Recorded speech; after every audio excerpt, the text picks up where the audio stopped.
Good morning, Soberinos, and welcome to this week's Friday Fix. And again, this week is all about how to sustain your high levels of motivation for living your life sober. And one of the ways, because there are many ways we can do this, one of the ways we can do this is to unearth or uncover um, our why, understanding our why. And by our why, I mean there are two different types of why that I'm going to be referring to. One of them is why you want to be sober, all of the things you're going to gain from living your life sober. And one of them is your why you were drinking in the first place, all of the reasons why you were drinking. Why you were doing it, what jobs it was doing for you, why it's been hard to shift. What One of the things that we can tend to forget when we're in the latter stages of our relationship with alcohol, before we actually stop drinking, or even in the early days of living our life sober, we can forget that actually alcohol served a purpose. It did some jobs for us. There was some really good, understandable, reasonable reasons that we started drinking in the first place and that we came to have this unhealthy relationship with alcohol in the first place. It was getting some jobs done for us. In other words, there was a kind of positive intention behind the unhealthy habit, behind the unhealthy drinking behaviour. There was always a positive intention underlying that, or several positive intentions underlying that. So what I'm going to cover in today's video is why it's important to understand that, why it's important to understand what jobs alcohol was doing for you in the first place. Because what's happened is your behaviour with alcohol has come about, has arisen from those positive intentions. So we need to kind of discover what those positive intentions were in order to find other ways of meeting them. Because if we can meet those positive intentions in other healthy ways, if we can find other ways of getting those jobs done that alcohol was doing for you, then we can reassure that unconscious part of our minds that actually there's no need to self-sabotage, because all of those jobs that alcohol was doing for us can be done in other ways. But we kind of have to bring all of that to our conscious mind, to think about it consciously and to be aware of it before we can satisfy ourselves that we're dealing with all of those, getting those jobs done in another healthy way to prevent ourselves from self-sabotaging. I'll explain more of what I mean as we go through. Chips, apple pie, and ice cream. Yeah. So, successful habit change starts really with identifying the purpose or the why behind the old habit. And I'm going to give you some examples of this. So there are lots of different types of unhealthy habits we can adopt. Drinking is one of them. Eating unhealthily is another one. There are more less physical habits, less kind of, I guess you could say, habits that involve addictive substances. And there are habits that are to do with psychology and behaviour. So things like saying yes to people when we really want to say no. Not being very good at putting boundaries around yourself can be an unhealthy habit. So I'm going to give you a couple of examples of jobs that unhealthy habits might be doing for you. So let's say, for instance, I have adopted an unhealthy relationship with food.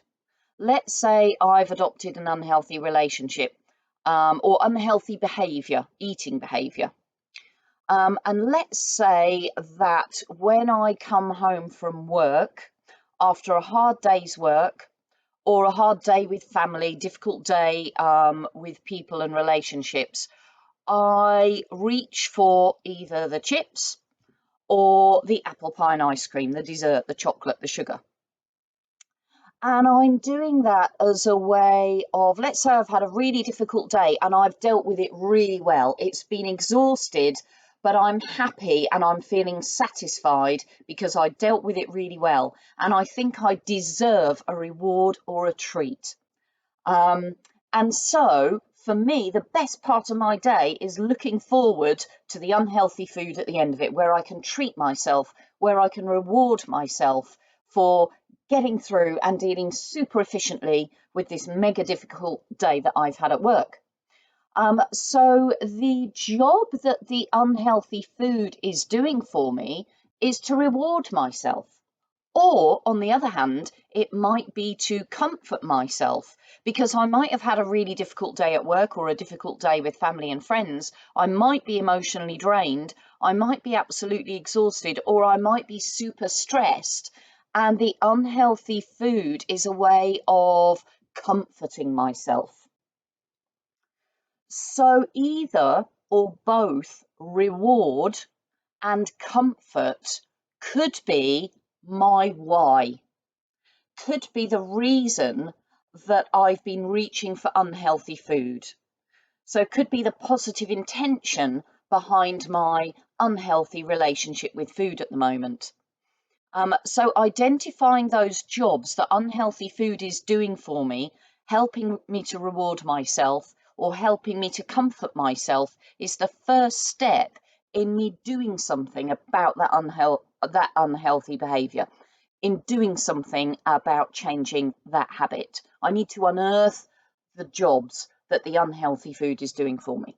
I hope this is making sense. Another example is obviously the drinking. If I'm reaching for a couple of bottles of wine or a bottle of spirits or some beer at the end of the day or even during the day to numb out or to escape uncomfortable feelings or difficult emotions that I'm struggling to deal with. I might be dealing with anxiety, I might be dealing with panic, I might be dealing with grief, I might be dealing with despair. There might be a range of difficult emotions that I'm struggling to deal with. And the job that alcohol has been doing for me has been to help me escape or numb out from those feelings. That's another good example of how an unhealthy habit might, in fact, be doing a good job. It might be serving a good purpose for me. And that might be the reason why I developed the unhealthy relationship with alcohol in the first place. And another example is this example of, let's say I've got into a habit of saying yes to people when I really want to say no, a habit of putting other people's needs before my own, a habit of not looking after my own needs, not looking after myself. And if I were to think about that, and if I were to start digging, unearthing some of the reasons why that might be happening, it might be because when I say yes to people, it makes me feel like I'm a good person, makes me feel like I'm a nice person. Maybe it makes me feel worthy. Maybe it even just makes me feel likable, or like I have some kind of approval. It's more likely to make people like me.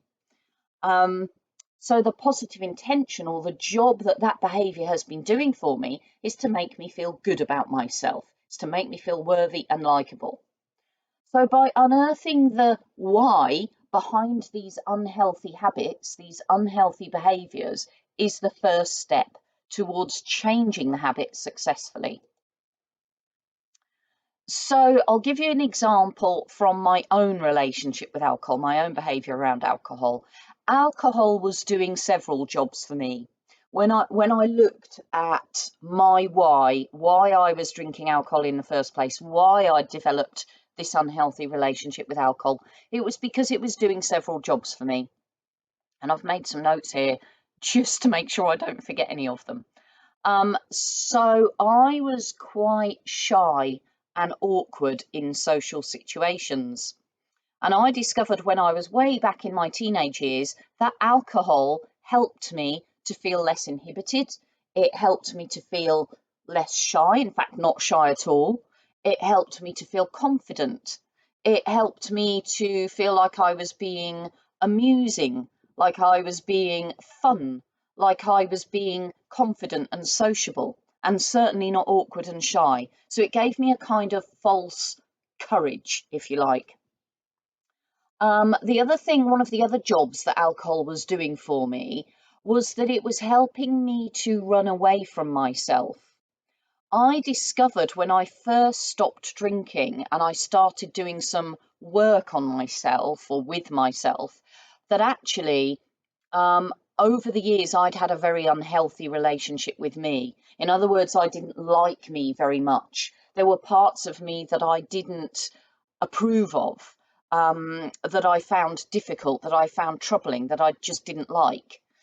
So I had a very unhealthy relationship with me. And one of the jobs that alcohol had been doing had been to help me run away from the bits of me that I didn't like. It had helped me become someone else, and it had helped me kind of paper over those cracks. So that was another job that alcohol was doing for me. Another thing that alcohol was doing for me was helping me to relax and unwind. I had a very busy lifestyle. Um, I had a career that was had a lot of responsibility. I was supporting and leading other people, and I was trailblazing, and I loved doing it, and I was really successful at doing it, but it was taking its toll on me in terms of stress and exhaustion. And I found that another job alcohol was doing for me was at the end of the day when I was feeling absolutely numb with exhaustion and I'd run out of steam, was it was helping me to relax and unwind. And it was giving me a kind of extra boost, a kind of recharge in the evenings. So I was able to function, I was able to be nice, I was able to socialize, I was able to give something to my boyfriend, I was able to give something to my son at the end of the day. Whereas without the alcohol, I felt like I had nothing. So alcohol, another job, another function it played for me was to recharge me, help me to de-stress and help me to unwind. And another thing that alcohol did for me, and I think it's really important to remember this because it's one of the reasons some people can find it so hard to let go of the alcohol, is that it actually helped me to feel good. Um, I used to have really good times when I was drinking. Alcohol did that job for me where it enabled me to have fun. It enabled me to be a fun person. It enabled me to feel good about myself. It just helped me to enjoy myself. I had good times with alcohol. So that was another job that it did for me. Now, in unearthing all of these jobs that alcohol used to do for me, I'm not trying to suggest that alcohol was a really good thing and that I need to carry on doing it in order to fulfill those jobs. Quite the opposite. What I'm doing is I'm suggesting that in order to successfully stop drinking and sustain an alcohol-free lifestyle, we need to find other ways of getting those jobs done. And the first step to finding other ways to getting those jobs done is to identify what those jobs were that alcohol was doing in the first place. So having identified all of those jobs that alcohol was doing for me and recognizing that these were at the time, this was a kind of healthy choice for me to make. Um, all of these jobs that alcohol was doing for me were understandable. They were completely understandable, reasonable choices, reasonable habits for me to get into. Um, they didn't make me a bad person. They didn't make me some kind of hideous, terrible person because I was using alcohol to perform or fulfill all of these jobs. Not at all. It was completely understandable that I was doing this and using alcohol to fulfill those jobs. So it kind of lets you off the hook. It kind of allows you to stop beating yourself up when you can recognize, oh, yeah, that makes sense. I was reaching for alcohol to do that job. I was reaching alcohol because the positive intention was to escape the bad parts of myself, the parts of me that I didn't like, or I was using alcohol to feel good about myself, or I was using alcohol to be able to relax and unwind. These are all completely understandable motivations for reaching for alcohol. What's happened over time, and the reason it's become an unhealthy habit or an unhealthy behavior, is because it's become an unconscious, automatic program or behavior or pattern. So it's all kind of become unconsciously embedded at that deep unconscious level that we're no longer aware of. It's become automatic and we're no longer in control of it. And that's one of the reasons it's become unhealthy. So what we're doing by unearthing why we were drinking alcohol in the first place is that we are taking back control. We are taking back conscious control of a habit that has become unconscious. Any questions about any of this, do post them in the comments below. So what we need to do once we've identified the jobs that alcohol was doing for us is we need to find other ways, other healthier ways of getting those jobs done. So a really quick example for me, some of the different ways I found of getting those same jobs done was that I learnt to get comfortable with discomfort.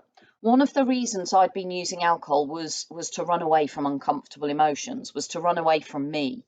And I found that by adopting a mindfulness habit of just sitting, the audios in the Go Get Sober guidance program basically was what I did, was by learning to sit with myself and get comfortable with those feelings of discomfort, to get comfortable with just sitting with those emotions and allowing them to process, allowing them to come through me, wasn't actually the end of the world. And I was able to cope with them.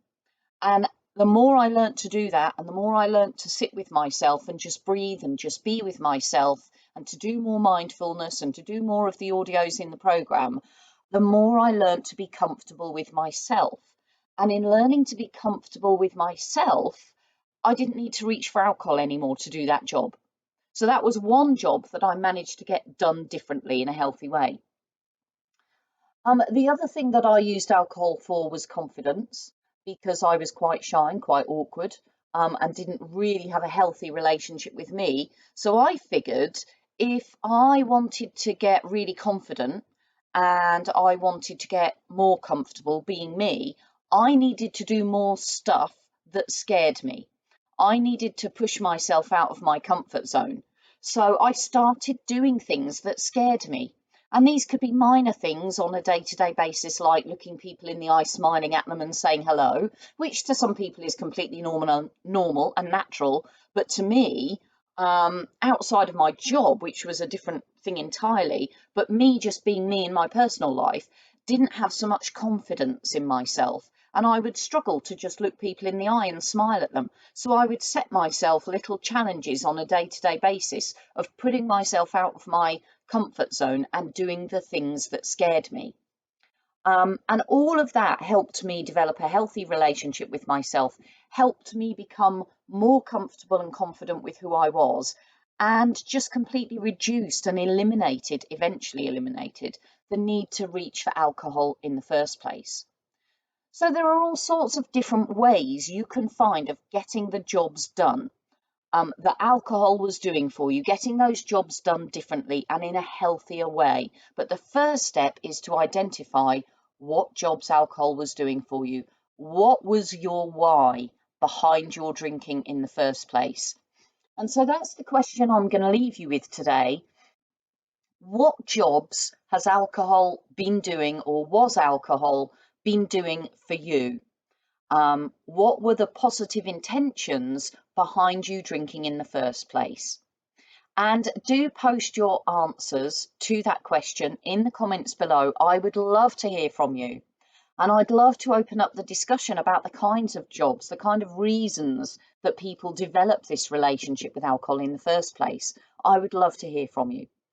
I will look forward to catching up with you in tomorrow's Saturday Share in the Go Get Sober Facebook group if you're not already there. But in the meantime, let's go get sober together. Bye for now.